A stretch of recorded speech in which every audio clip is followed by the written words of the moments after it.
Cuarto domingo de Cuaresma. Oremos. Señor Dios, que por tu palabra hecha carne has reconciliado contigo admirablemente al género humano, haz que el pueblo cristiano se apreste a celebrar las próximas fiestas pascuales con una fe viva y con una entrega generosa. Por nuestro Señor Jesucristo, que contigo vive y reina en la unidad del Espíritu Santo y de Dios, por los siglos de los siglos. Amén. Lectura tomada del primer libro de Samuel, capítulo 16, versos 1b y 6 al 7 y 10 al 13a. Salmo 22. Lectura de la carta de San Pablo a los Efesios, capítulo 5, versículos del 8 al 14. Lectura del Santo Evangelio según San Juan, capítulo 9, versículos del 1 al 41. Gloria a ti, Señor. Al pasar, Jesús vio a un hombre que era ciego de nacimiento.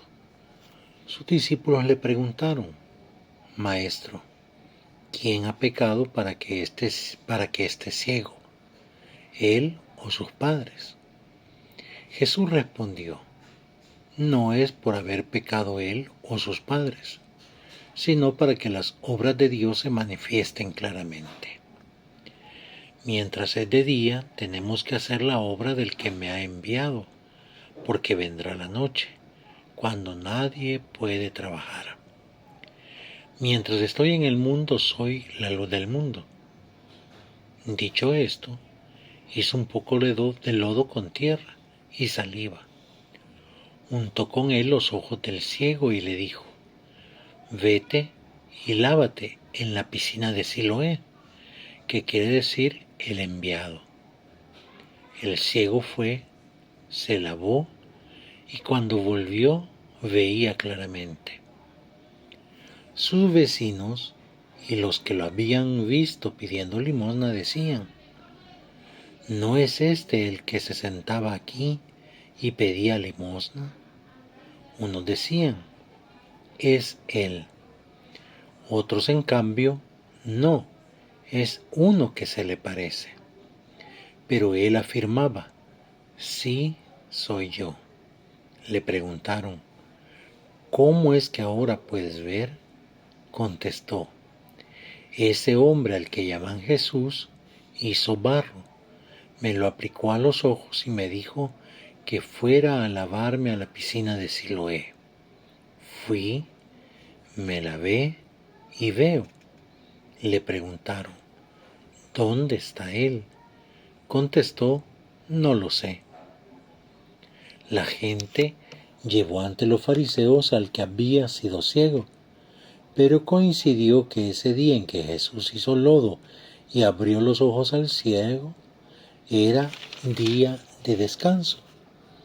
Y como nuevamente los fariseos preguntaban al hombre cómo había recobrado la vista, él contestó: me puso barro en los ojos, me lavé y veo.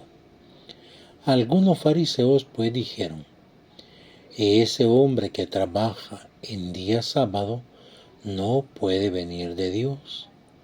Pero otros decían: ¿puede ser un pecador el que realiza tales milagros? Y estaban divididos. Entonces le preguntaron de nuevo al ciego: ese te ha abierto los ojos, ¿qué piensas tú de él? Él contestó que es un profeta. Los judíos no quisieron creer que antes era ciego y que había recobrado la vista, hasta que no llamaran a sus padres. Y les preguntaron: ¿es este su hijo? Y ustedes dicen que nació ciego, ¿y cómo es que ahora ve? Los padres respondieron: sabemos que es nuestro hijo y que nació ciego, pero cómo es que ahora ve no lo sabemos, y quién le abrió los ojos tampoco. Pregúntenle a él, que es adulto y puede responder de sí mismo. Los padres contestaron así por miedo a los judíos, pues estos habían decidido expulsar de sus comunidades a los que reconocieran a Jesús como el Mesías. Por eso dijeron: es mayor de edad, pregúntenle a él. De nuevo, los fariseos volvieron a llamar al hombre que había sido ciego y le dijeron: confiesa la verdad. Nosotros sabemos que ese hombre que te sanó es un pecador. Él respondió: yo no sé si es un pecador. Lo que sé es que yo era ciego y ahora veo. Le preguntaron: ¿qué te hizo? ¿Cómo te abrió los ojos? Él les dijo: ya se lo he dicho y no me han escuchado. ¿Para qué quieren oírlo otra vez? ¿También ustedes quieren hacerse discípulos suyos? Entonces comenzaron a insultarlo. Tú serás el discípulo suyo. Nosotros somos discípulos de Moisés. Sabemos que a Moisés le habló Dios, pero ese no sabemos ni siquiera de dónde es. El hombre contestó: esto es lo extraño. Él me ha abierto los ojos y ustedes no entienden de dónde viene. He sabido que Dios no escucha a los pecadores, pero al que honra a Dios y cumple su voluntad, Dios lo escucha. Jamás se ha oído decir que alguien haya abierto los ojos a un ciego de nacimiento si éste no viniera de Dios. No podría hacer nada. Le contestaron ellos: no eres más que pecado desde tu nacimiento, y pretendes darnos lecciones a nosotros. Y lo expulsaron. Jesús se enteró de que lo habían expulsado. Cuando lo encontró le dijo: ¿tú crees en el Hijo del Hombre? Le contestó: ¿y quién es Señor para que crea en él? Jesús le dijo: tú lo has visto y es el que está hablando contigo. Él entonces dijo: creo, Señor, y se arrodilló ante él. Jesús añadió: he venido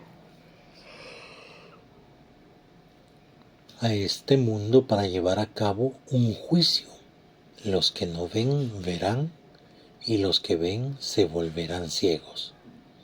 Al oír esto, algunos fariseos que estaban allí con él le dijeron: así que también nosotros somos ciegos. Jesús les contestó: si fueran ciegos no tendrían pecado, pero ustedes dicen: vemos, y esa es la prueba de su pecado. Palabra del Señor. Gloria y honor a ti, Señor Jesús.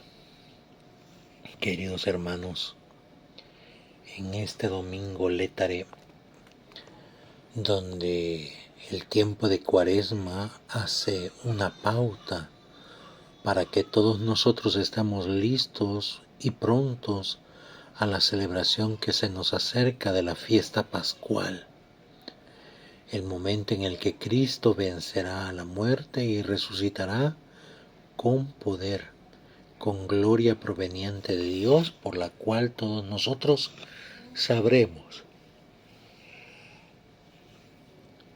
que la muerte vencida una vez y para siempre no tiene poder alguno sobre nosotros y sobre nuestra vida. Y a partir de allí el pecado adquiere una nueva realidad. Si yo creo en Jesucristo, yo puedo obtener la salvación dependiendo de cómo yo busque el perdón de los pecados. Y por eso, en la primera lectura que hemos escuchado del primer libro de Samuel, Dios, a través de el escritor, dice: el hombre ve apariencias. Todos nosotros no podemos entrar en lo profundo del ser humano. Nosotros vemos lo que exteriormente hace una persona, el cómo se viste, el cómo se comporta, el cómo habla. pero de lo que hay en su corazón, de lo que hay en su mente, nosotros no podemos dar referencia. ¿Por qué? Porque solo Dios es capaz de fijarse en el corazón. Dice una frase de este libro hermoso, El Principito. Esa frase reza: solo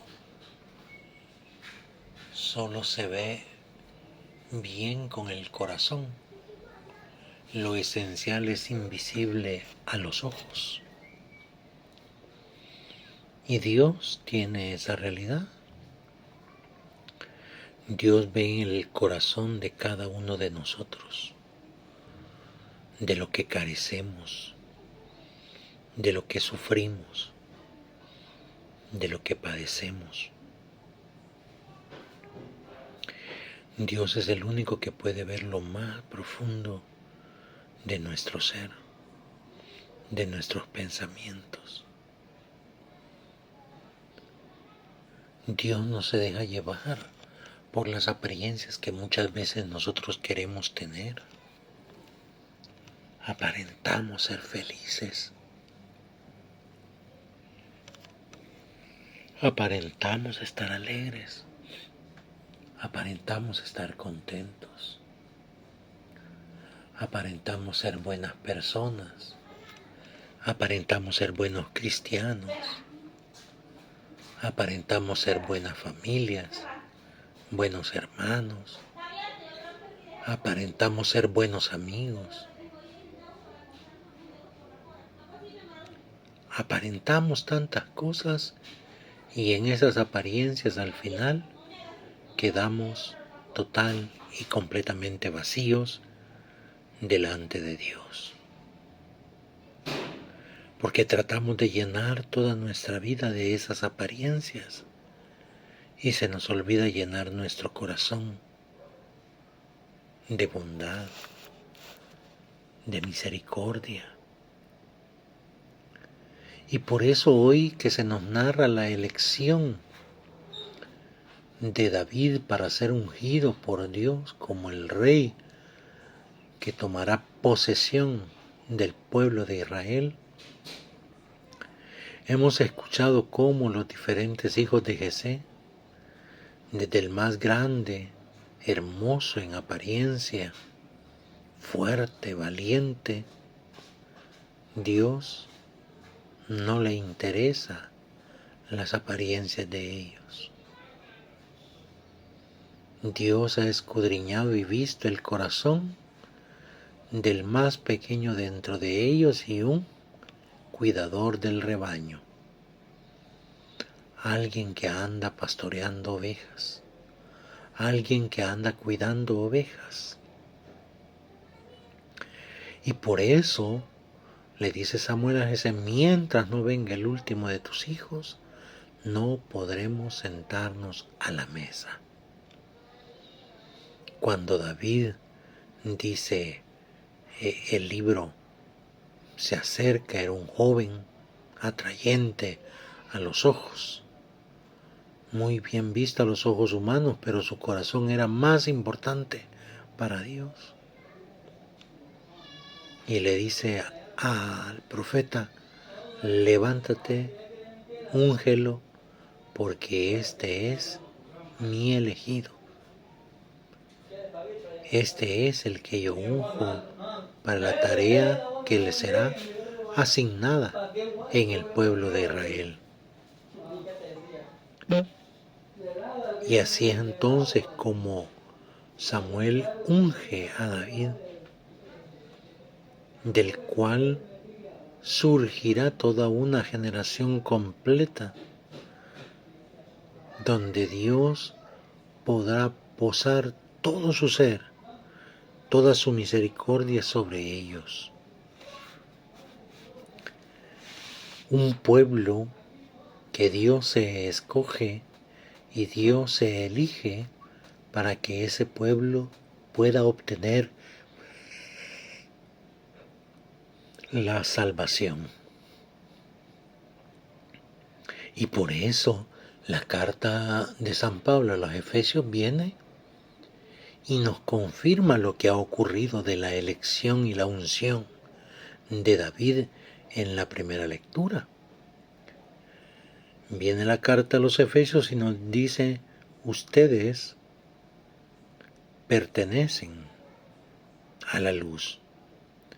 Por lo tanto, pórtense como hijos de la luz. Hay que portarnos como hijos de la luz. Nuestra vida no puede ser oscuridad, no puede ser tiniebla. Nuestra manera de vivir no puede ser oscura, no puede ser tiniebla, no puede ser sombra.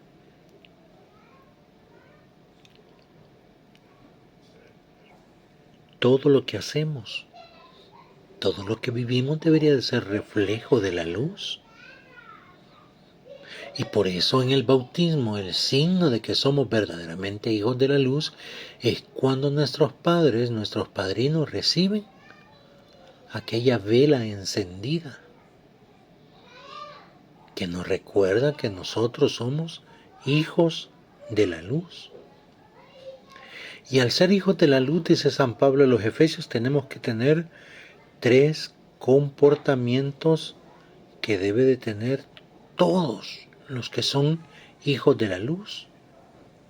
Porque estos 3 comportamientos son los frutos de la luz. Primero, dice San Pablo, todo hijo de la luz, todo aquel que da frutos de la luz, debe de tener bondad. Debe de ser bondadoso. Y cuando hablamos de bondad, no solo hablamos de compartir de nuestros bienes, de las bendiciones que Dios nos da. Ser bondadoso también significa cuando te preocupas de tu hermano enfermo, no solo en lo económico, sino también en su salud mental, en su salud emocional. Muchas veces nosotros tenemos enfermos en nuestros hogares, nos preocupamos de sus medicamentos, nos preocupamos de sus consultas, nos preocupamos de quién lo cuide, pero muchas veces no nos preocupamos de su estado emocional. Si se ve solo, si se siente solo, si se ve abandonado, si se ve frustrado, si se ve limitado, nosotros no nos preocupamos de eso. Y la bondad, como les digo, no solo abarca lo económico, la bondad también abarca la capacidad que yo tengo de identificarme con el otro y con lo que está viviendo y lo que está pasando. También otro fruto que da el que es hijo de Dios es la justicia. Debemos de aprender a ser justos. Sí, pero es que mire que con la experiencia, con el pasar de los años, mucha gente se ha aprovechado de mi bondad, de mi ser bueno, y ahora por eso ya no vuelvo a ser bueno con nadie. Y por eso muchas veces me comporto injustamente. No puedes ser así. Porque el que es hijo de la luz debe de saber que la justicia es algo que lo distingue en sus frutos. Y aunque haya tenido malas experiencias, malas situaciones, malos momentos, la justicia debe reinar en todo momento y en toda circunstancia. Porque también la justicia es parte de esos frutos del ser hijo de la luz.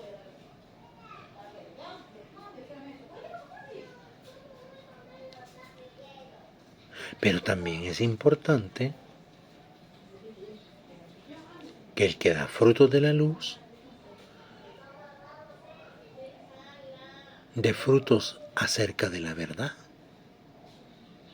¿Qué es la verdad? La verdad les hará libres. La verdad no solo es el hecho de que yo de repente, como soy muy sincero y digo en todo momento la verdad, ofendo a mi hermano, lo denigro. Es que te estoy hablando con la verdad y por eso te trato como que si fueras lo peor del mundo. Ay, es que yo soy muy sincero contigo y por lo tanto te voy a decir esto, esto y esto otro. Porque yo no me puedo quedar callado porque yo soy así de sincero. Mentiras. Lo que eres un grosero.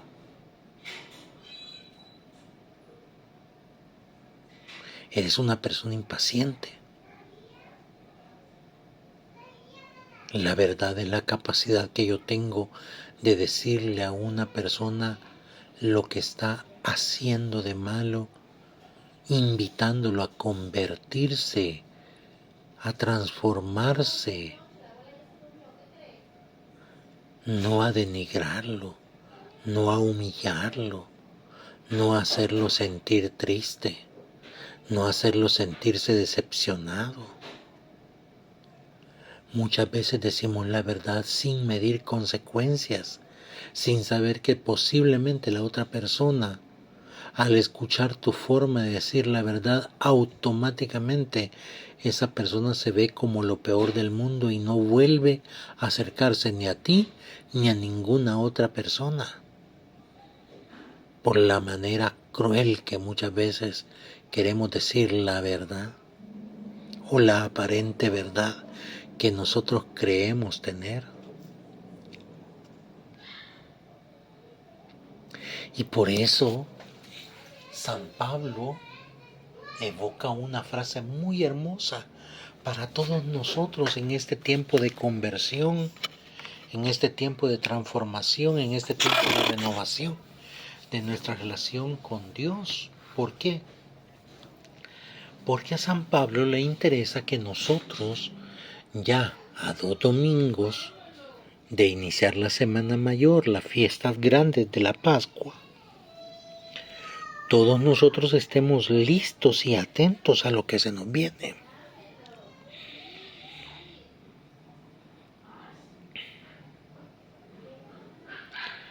Vivir la Semana Mayor no solo es la idea que tenemos de irnos de vacaciones,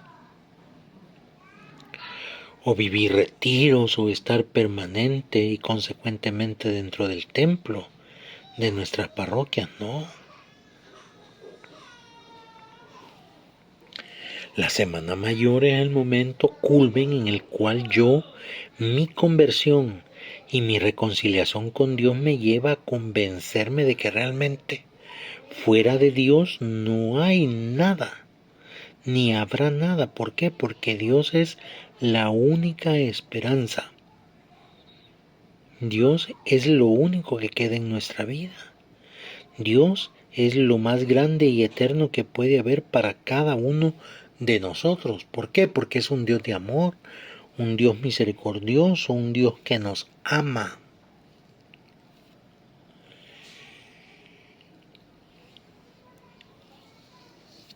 Y por eso a San Pablo le interesa que nosotros no bajemos la guardia. Ahora que ya estamos a pocos días de celebrar la Semana Mayor, no podemos bajar la guardia.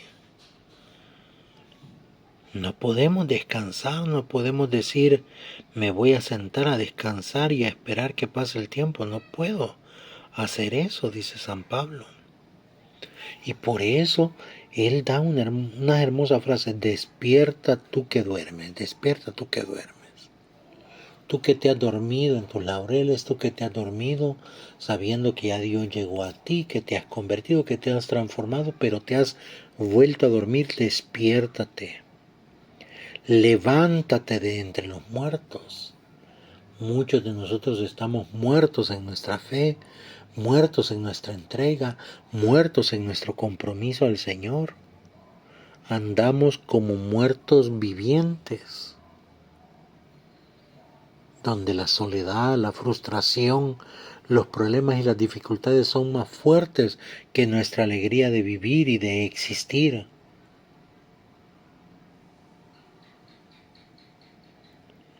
¿Por qué? Porque cuando tú te despiertes, cuando tú te levantes, la luz de Cristo brillará sobre ti, dice San Pablo a los Efesios.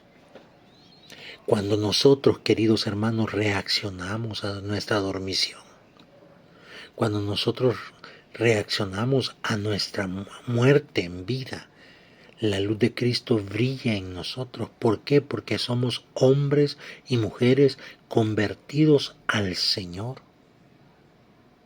Y cambiamos nuestra vida. Y transformamos nuestros comportamientos y dejamos de ser esos hombres y esas mujeres antiguos para ser hombres y mujeres renovados en el Señor, transformados en el Señor, cambiados para el bien del Señor.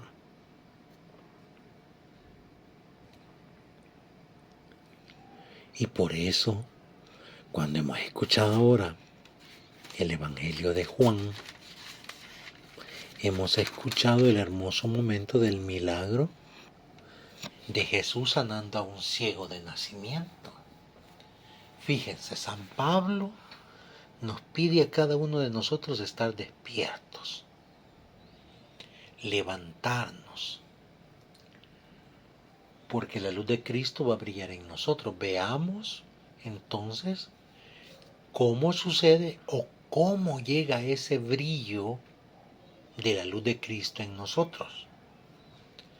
Nos lo dice en cada pauta que hace el milagro del ciego de nacimiento, nos dice cómo llega a nosotros la luz de Cristo que brilla en nuestro ser, que brilla en nuestra existencia, que brilla en todo lo que hacemos y todo lo que realizamos diariamente. Comienza con el relato de que Jesús va pasando, va caminando. Y de repente le llama la atención un hombre que es ciego de nacimiento. Le llama la atención.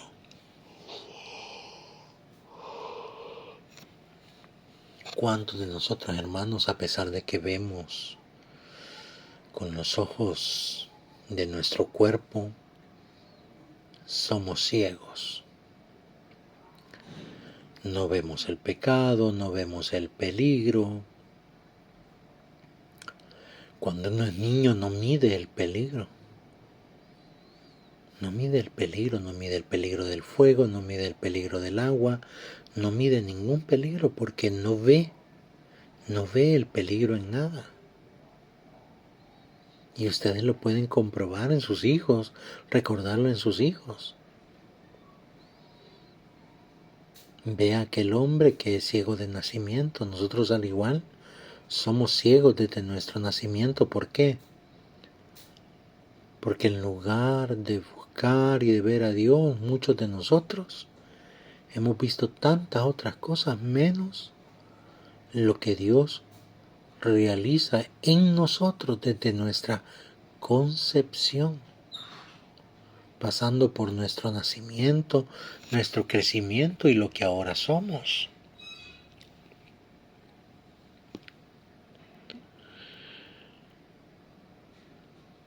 Y los discípulos le preguntan: Maestro, ¿quién pecó para que este hombre estuviera ciego de nacimiento?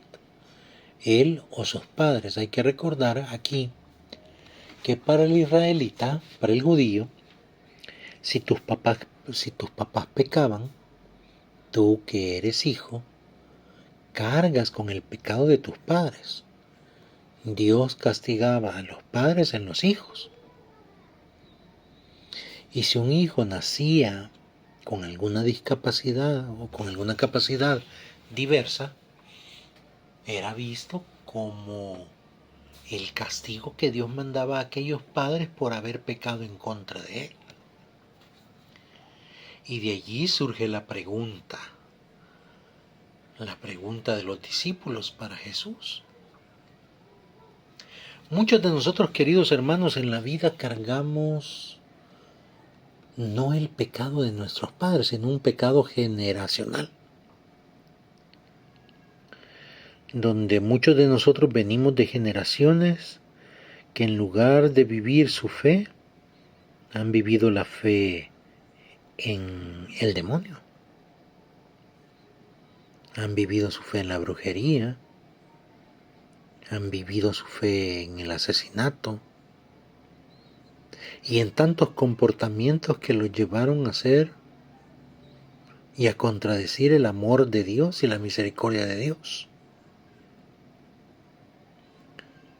Muchos de nosotros cargamos no ese pecado, pero sí cargamos las consecuencias generacionales, donde el odio se repite consanguíneamente, podríamos decir,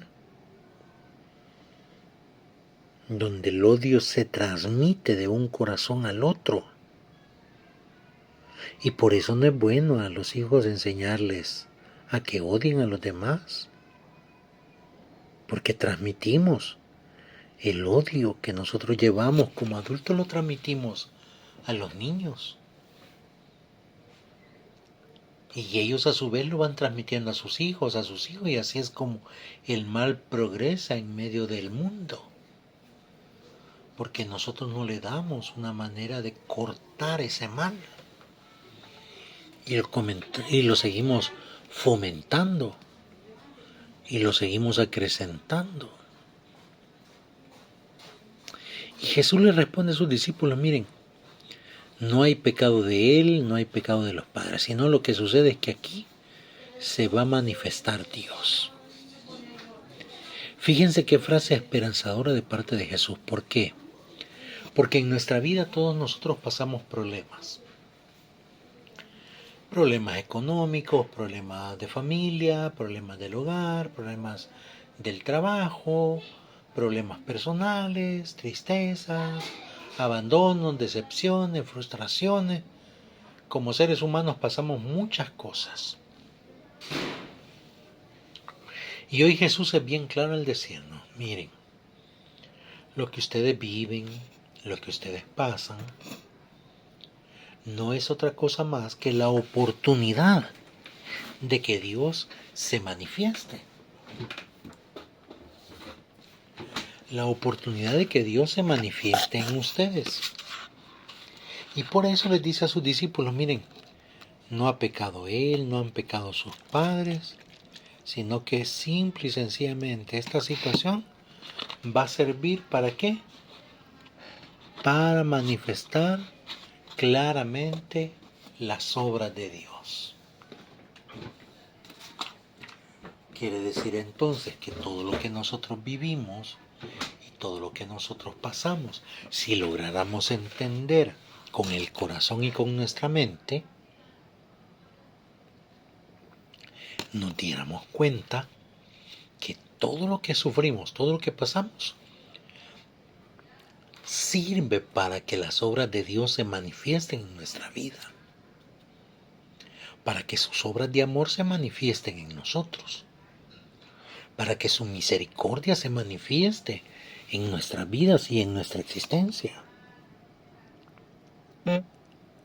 Y por eso Jesús dice, miren, mientras estamos de día hay que hacer la obra del que me ha enviado, la obra del que me ha enviado. Jesús no es un hijo de la oscuridad, no es un hijo de la noche, es hijo de la luz, del que hizo la luz, del que hizo la claridad, del que hizo que todo brillara, porque todo lo vio bueno en la creación. Porque dice el Señor Jesús, porque vendrá el momento de la noche, o sea, vendrá el momento en el que a Él lo capturarán, lo castigarán, lo asesinarán. Todo día tiene una noche. Toda alegría viene acompañada de un dolor, de una tristeza, de un sufrimiento. Es así la vida, hermanos. Hoy por la mañana tú puedes estar muy feliz y por la tarde puede suceder algo que te lleva a la tristeza, al llanto, a la molestia. Es así la vida. El problema es que tanto nosotros entendemos que cuando somos felices, que cuando estamos alegres, debemos de estarlo. ¿Por qué? Porque Dios, como nos acompaña en la luz de la alegría y de la felicidad, también nos va a acompañar en la prueba y en la dificultad de la noche.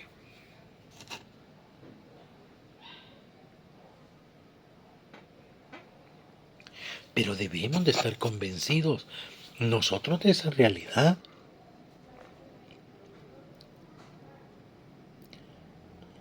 Y por eso Jesús En el versículo 5 dice esta frase: mientras estoy en el mundo, soy la luz del mundo. Fíjense, mientras estoy en el mundo, soy la luz del mundo, dice Jesucristo. Esto quiere decir que si nosotros experimentamos noches oscuras, si nosotros en nuestra vida experimentamos tinieblas, experimentamos sombras, experimentamos oscuridad, ¿a quién debemos acudir? A Jesucristo. Porque Él continúa en este mundo presente en la Eucaristía. Y por eso cuando yo los momentos de más oscuridad, los momentos más difíciles, los momentos más tristes, ¿a quién acudo? A Jesucristo. Porque Él iluminará mi vida. Porque Él va a iluminar mi existencia. Porque Él es la luz del mundo.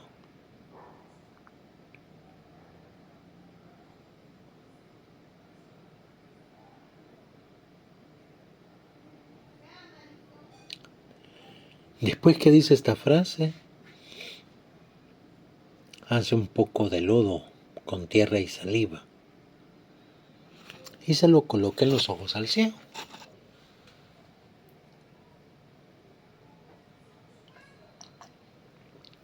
Y le dice: vete a lavar a la piscina de Siloé. Habían diferentes piscinas y entre esas estaba la Siloé, que significa el enviado, donde descendían los ángeles, enviados por Dios para sanar a los enfermos. Él lo envía directamente. Cuando nosotros en nuestra vida nos encontramos con la luz del Señor, cuando nosotros en nuestra ceguera encontramos o queremos encontrar nuevamente la verdadera vista que nos lleve a reconocer a Jesucristo en nuestra vida, necesitamos ser enviados. Nadie que se acerque a Jesucristo puede decir que Él no ha sido enviado. Todos, absolutamente todos los que hemos tenido un encuentro personal con el Señor Jesús, somos enviados. ¿Enviados a qué? A quitarnos el lodo de nuestros ojos, a lavarnos, a purificarnos, porque solo el que se lava el lodo que tiene en sus ojos, la podredumbre que tiene en sus ojos, es capaz de ver claramente. Y por eso dice el Evangelio que cuando aquel ciego va y se lava en Siloé, mientras viene de regreso, viene viendo ya claramente.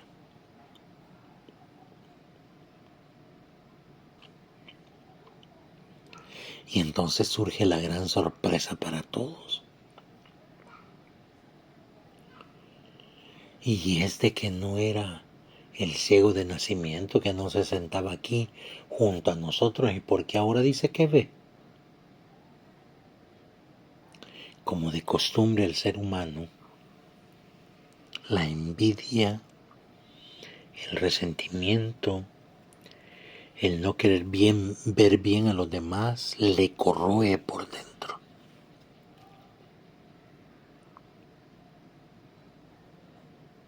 Y el evangelista es bien claro cuando dice: es que sus vecinos lo habían visto pidiendo limosna, y cómo es posible que ahora ve.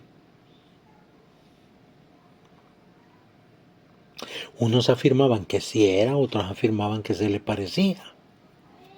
Pero era él, miren, era él el que tenía palabras y decía: sí, yo soy.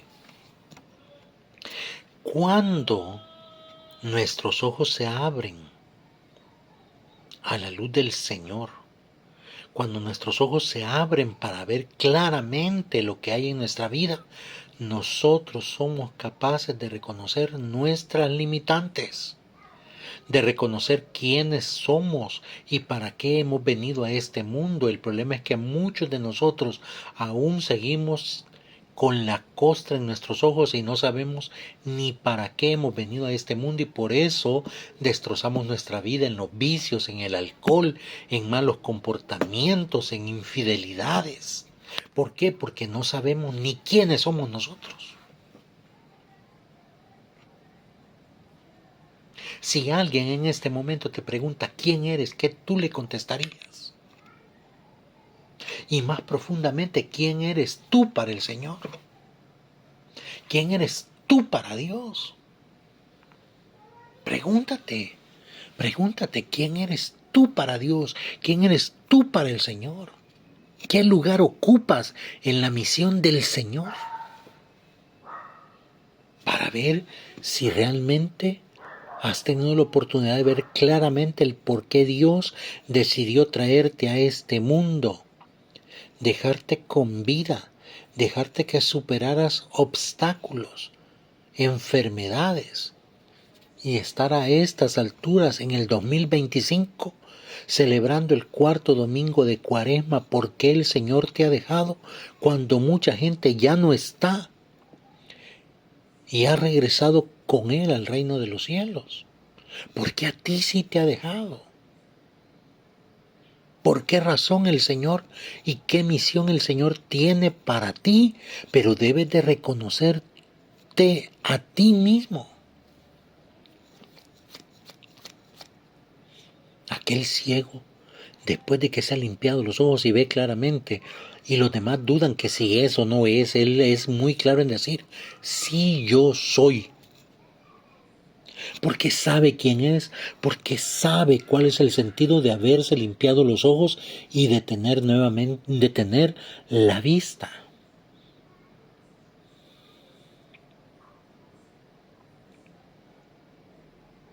Y le preguntaron, bueno, entonces, ¿y qué te ha pasado?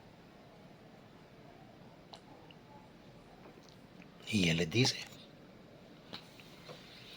ese hombre que llaman Jesús me ha puesto lodo en los ojos y me dijo que me fuera a lavar a la piscina de Siloé. Fui, me lavé y veo. Le preguntaron, ¿dónde está él? Él les contesta, no lo sé. ¿Y saben por qué les contesta de esa manera? No porque no sepa, sino porque cada uno de nosotros es responsable de buscar al Señor, hermanos. Si yo anhelo que el Señor me perdone, yo tengo que buscar por mis propios medios la reconciliación. Por mis propios medios.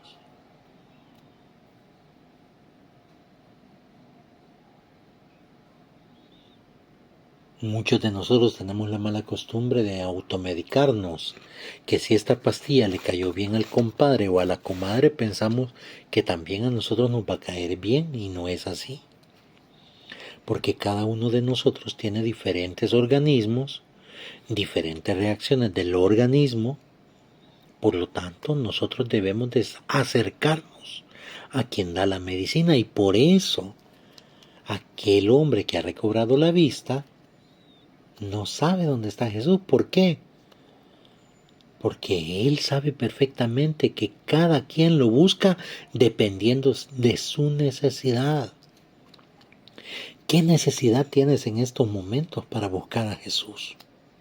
¿Qué problema estás pasando para buscar a Jesús? ¿Qué alegría, qué felicidad estás pasando para buscar a Jesús?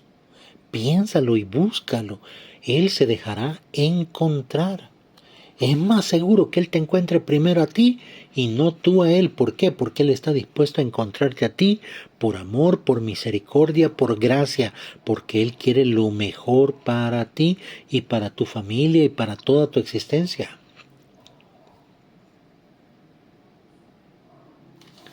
Entonces viene la gente muy especial, como de costumbre, uno que otro por ahí que anda en todo menos en misa, lo llevan ante los fariseos. En mi opinión personal y en mi reflexión personal, yo creo que lo hacen más no por la sanación que se ha realizado, sino porque piensan, bueno, ¿cuánto dinero le dimos a este hombre? ¿Cuánta limosna le estábamos dando? Y entonces, ahora resulta que ya recobró la vista, y ¿qué pasó ahí, va? Porque muchos de nosotros tenemos esa mala costumbre, o sea, damos o compartimos cosas esperando esperando recibir algo del otro. O a veces no lo damos de corazón. A mí más de alguna vez me pasó en alguna parroquia, en alguna comunidad, que por ejemplo, me llevaban una manzana y entonces me regalaban la manzana y yo se la regalaba a alguien. Y me decían, ¿por qué la regala si yo se la traje a usted? Yo se la regalé a usted. Y yo les decía, bueno, desde el momento en que me regalaste la manzana, en ese momento la manzana ya no era tuya, era mía. Y al ser mía yo podía decidir si comérmela o la compartía con alguien. El problema es que nosotros muchas veces hacemos con la mano derecha tratando de que la mano izquierda vea lo que hacemos.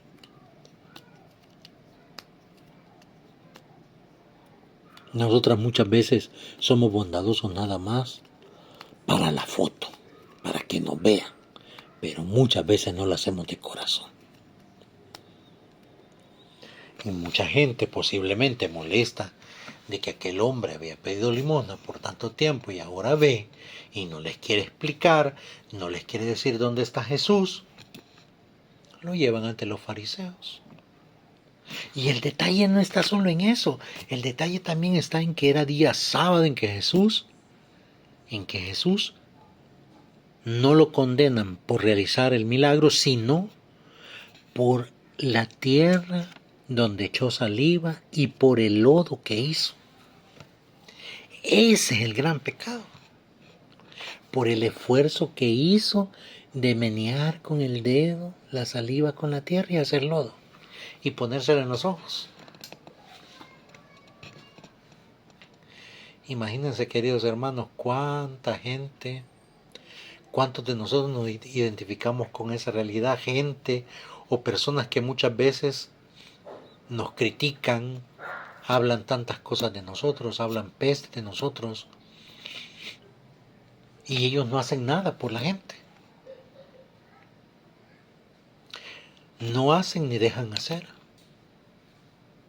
Se ponen entre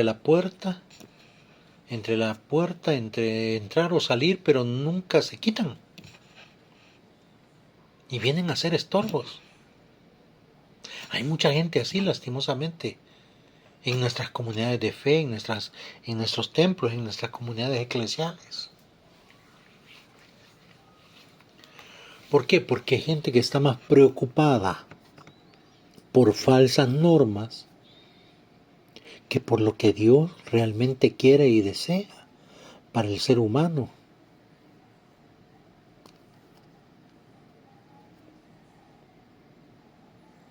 Y entonces vienen y lo comienzan a cuestionar los fariseos.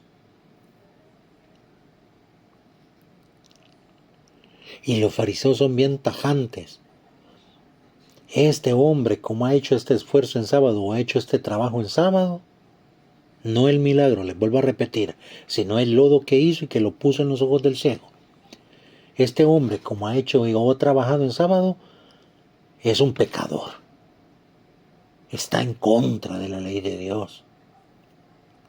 ¿Cuánta gente nos encontramos así, hermanos, en nuestra vida? Gente que se atreve a juzgar tu pecado y no juzga su propio pecado. ¿Por qué? Porque te conocen a ti, pero ellos no se conocen a sí mismos, sus debilidades, sus fragilidades. No reconocen que también ellos son pecadores. Y muchas veces peores pecadores que nosotros. Y no es porque nos defendamos en el pecado, no, es porque es una verdad. Y fruto de los hijos de la luz es la verdad.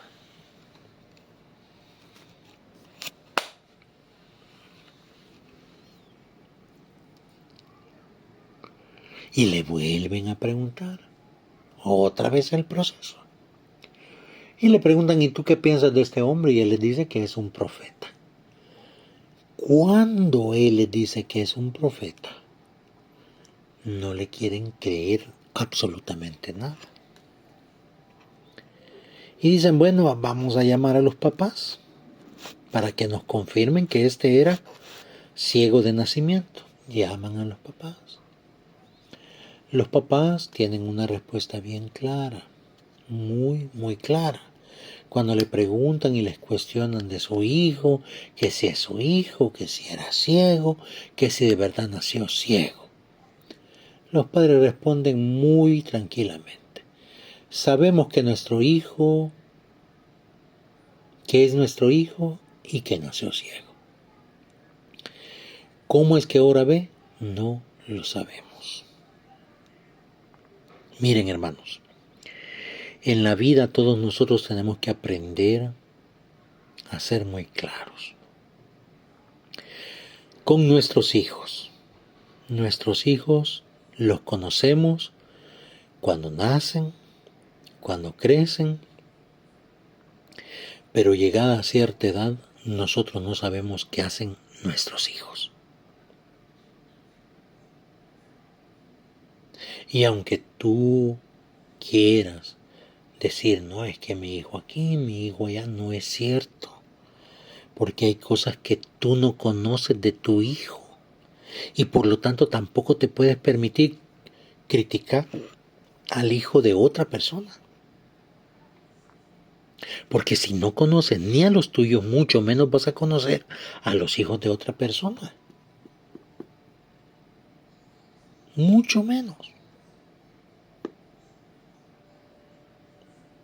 Y por eso los papás de aquel ciego le dicen, miren, nosotros sabemos que es nuestro hijo, que nació ciego, pero cómo ha recobrado la vista no lo sabemos. Pregúntenle a él, porque él ya es un adulto.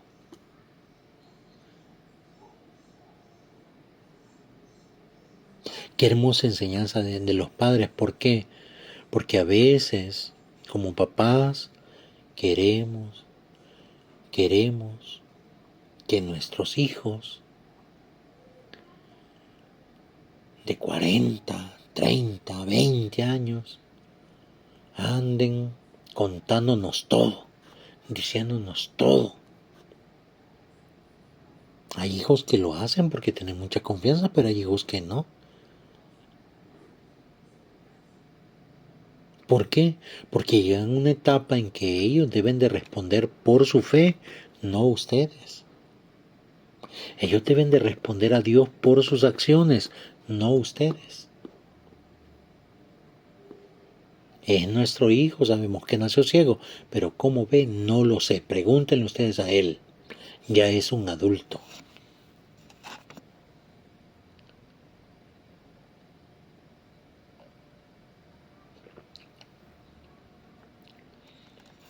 Y allí queremos andar cuidando a nuestros hijos. Para arriba y para abajo cuidándolos. Y está bien que nos preocupemos por ellos. No digo que está mal. Pero los hijos deben crear mucha independencia.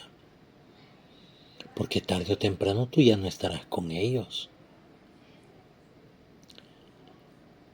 Y muchas veces, ante ese cuidado que queremos tener con los hijos o hijas, muchas veces permitimos que los hijos vivan en pecado en nuestro mismo hogar. ¿Cuántos matrimonios, hogares con sacramento matrimonial, permiten que sus hijos amancebados en pecado, en vivencia de lujuria sexual, estén viviendo allí en sus mismos hogares? Y así no quieres que el pecado, que la tentación llegue a tu hogar, sabiendo el pecado que tienes metido allí, de tu hija o de tu hijo que está en mal vivir, porque no se quiere sacramentar el sinvergüenza o la sinvergüenza.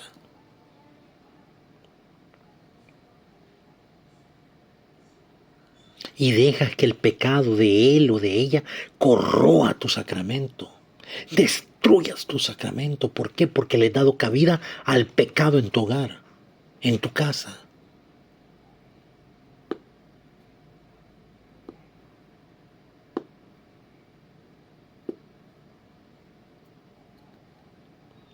Cuidado con ese tipo de comportamientos en nuestro hogar.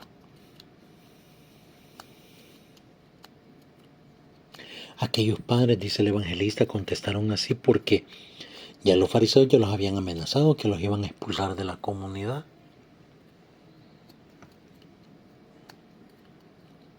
Muchos de nosotros tenemos miedo. Ay, es que ya mi hija, ya mi hijo, si yo le digo que se vaya de la casa no va a regresar. Y prefiero tenerlo mejor en pecado aquí en la casa que se vaya. No tengas miedo a eso. Tenle miedo más bien a que tu sacramento te enjuicie a ti por no saber conservar la gracia de tu sacramento. Vuelven a llamar al que ha recobrado la vista, los fariseos, nuevamente para cuestionarlo y para decirle que Jesús es un pecador, que nadie hace de ese tipo de milagros en día sábado. O ya recalcan el milagro.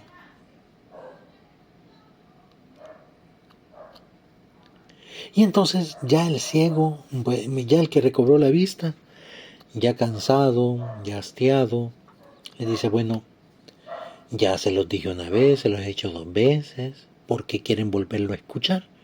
¿O es que acaso ustedes también se quieren convertir a él? ¿O es que acaso ustedes quieren formar parte del grupo de ellos? Y los fariseos, ¿verdad? Sacando ahí su casta y su lujo, dicen, nosotros solo en Moisés creemos, en nadie más. Porque solo a Moisés le habló Dios. Interesante, ¿verdad? Porque a los profetas también les había hablado Dios. Y por esa razón tiene Jesús de decir que en el juicio final se levantarán todos los profetas en contra del pueblo de Israel. Porque a los profetas les habló Dios. Y ellos no creían, sino que solamente a Moisés le había hablado a Dios, a nadie más. Y por eso decían que Jesús también era un pecador, porque ¿cómo un pecador le va a hablar Dios? Y el hombre les dice, miren, si es pecador no lo sé. Si es causa de pecado no lo sé. Lo que sí sé es que yo era ciego y ahora veo. Punto.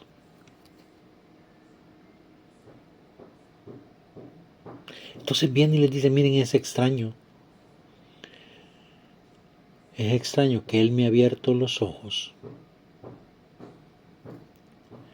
y ustedes no entiendan de dónde Él viene.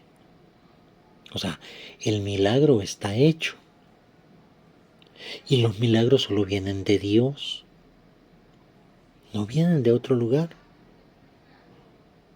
Los milagros no suceden de otro lugar. Un pecador no los puede hacer. Por lo tanto, ¿cómo ustedes ahora dudan de Él viendo el milagro que Él realizó? Quiere decir que Él no es un pecador, es alguien que proviene de Dios.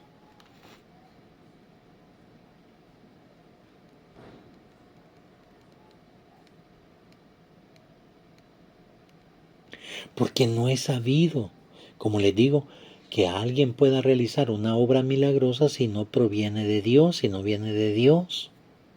Y por eso cuando tú eres bondadoso, cuando tú eres generoso, cuando tú hablas con la verdad, cuando tú eres justo, ¿de dónde provienes? De Dios. Y por eso toda la cuaresma se ha encargado de renovar todo tu ser. ¿Para qué? Para que te abras nuevamente a los frutos de la luz. Y por eso, como dice San Pablo, si tú te despiertas, te levantas, brillarás como la luz que Cristo te ha dado.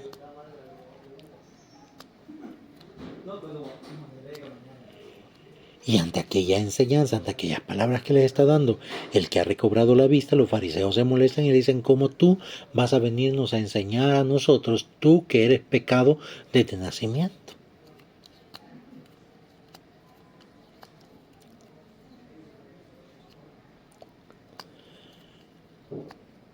Es cierto, hermanos, nosotros somos débiles y pecadores.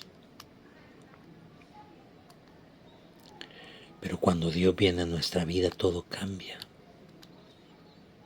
Y todo se transforma.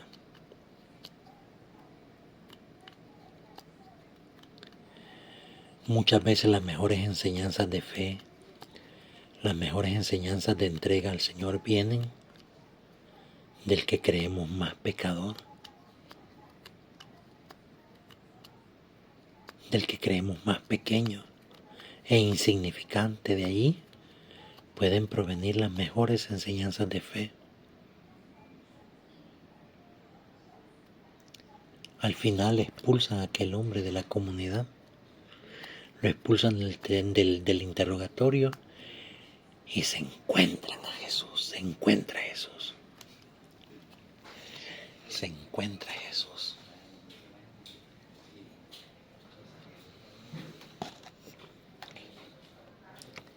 Y Jesús le pregunta, mira, ¿tú crees en el Hijo del Hombre? Y él le dice, enséñamelo, para que pueda creer en él. Y Jesús le dice, tú lo has visto, y es quien está hablando contigo. Y la respuesta afirmativa de aquel hombre es la respuesta que debe de existir en nosotros. Creo en ti, Señor. Si yo quiero combatir el pecado, yo tengo que creer verdaderamente en el Señor. No puedo creer a medias, no puedo creer fríamente. Para alejarme del pecado y para que los milagros sigan obrándose en nosotros y que todo cambie en nuestra vida, debemos de creer plena, total y radicalmente en el Señor Jesús.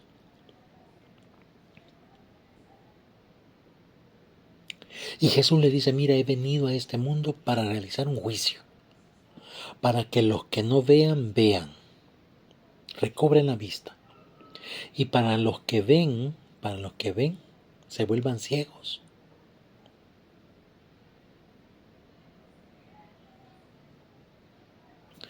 Y entonces los fariseos que lo andan siguiendo, ¿verdad? Los que andan siguiendo a Jesús, algunos discípulos de él le dicen, bueno, entonces también nosotros somos ciegos, ¿no?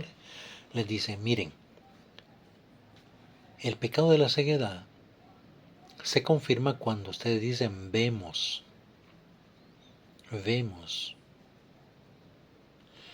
Vuelvo a decirles, muchos de nosotros vemos el pecado del hermano, pero no vemos nuestro pecado. Y nos encanta ver las culpas de los demás y ver el pecado de los demás, pero no vemos nuestras culpas, no vemos nuestros pecados. Y ese es el pecado más grande que tenemos. Que nosotros somos capaces de ver lo que le ocurre a los demás, pero lo que hacemos nosotros, eso nos hacemos del ojo pacho, nos hacemos ciegos, nos hacemos que no vemos. Pero cuando se trata de ver el pecado del otro, allí sí estamos listos y hasta se nos abren más nuestros ojos. Pero cuando nosotros pecamos, cuando nosotros cometemos errores, allí nos hacemos los ciegos, nos hacemos los dormidos, nos hacemos los indiferentes. El Señor es muy claro, muy claro con nosotros. El decir vemos, o el yo vi, eso es causa realmente de que en verdad eres pecador, dice el Señor, de que el pecado realmente habita en ti. Cuidado, hermanos, cuidado con lo que juzgamos, cuidado con lo que vemos y que muchas veces alteramos con nuestros labios, con nuestras palabras, con nuestros pensamientos. Para concluir, queridos hermanos, les recuerdo que estamos en la Operación Calceta, Operación Calcetín. ¿Cómo vamos con nuestras ofrendas del ayuno que hemos ido teniendo a lo largo de este tiempo de Cuaresma? Ya poco a poco se acerca la Semana Mayor, la fiesta de la Pascua, y hay que revisar lo que hemos reunido, la ofrenda que tenemos lista para compartirla con alguien que necesite. Ya observamos algún hermano, alguna hermana que necesite de nuestro apoyo y que con ese abstenernos, ayuno de las cosas que nos gustan y que hemos ahorrado ese dinero, ya hemos visto a quién le vamos a ayudar, ya lo hemos pensado. Es tiempo de que ya vayamos viendo eso, queridos hermanos, porque recuérdense que es parte del compromiso que todos nosotros adquirimos. desde el miércoles de ceniza, y para los que no seguían desde el miércoles de ceniza, pues ya medio escucharon cómo es la operación. Vengo yo, y si yo ayuno, ahorita en el tiempo de Cuaresma, yo tengo el chance de ayunar todos los días, y ayunar no solo de carne, sino si a mí me gusta una Coca-Cola aunque valga el anuncio ahí, si a mí me gusta, por ejemplo, un pancito dulce, una comida especial, yo voy a ayunar esa comida especial, pero el dinero que yo me ahorro, los 15, 20 dólares que cueste ese plato de comida, yo lo voy a guardar, esos 15 o 20 dólares, los voy a echar en una bolsita, los voy a reunir en todo el tiempo de Cuaresma, y para la semana mayor o para la semana de Pascua, la octava de Pascua, vamos a contar cuánto dinero hemos reunido y vamos a buscar a una persona que lo necesite, lo vamos a compartir. No es un ahorro para nosotros para que ya en la octava de Pascua nos vamos a comer lo que queramos. Como tengo dinero reunido, voy a comer lo que yo quiera. No, es para la limosna. El ayuno produce limosna y la oración produce la capacidad de poder ayunar, de poder recoger la limosna, y la oración nos iluminará a dónde vamos a compartir esa limosna que hemos reunido por el ayuno que hemos realizado. Les invito, hermanos, a compartir este video, a darle like, a suscribirse al canal, a compartir el video, a comentarlo. Comenten, pregunten acerca de esta limosna del ayuno y activen las notificaciones. Alabado sea Jesucristo, por siempre sea alabado.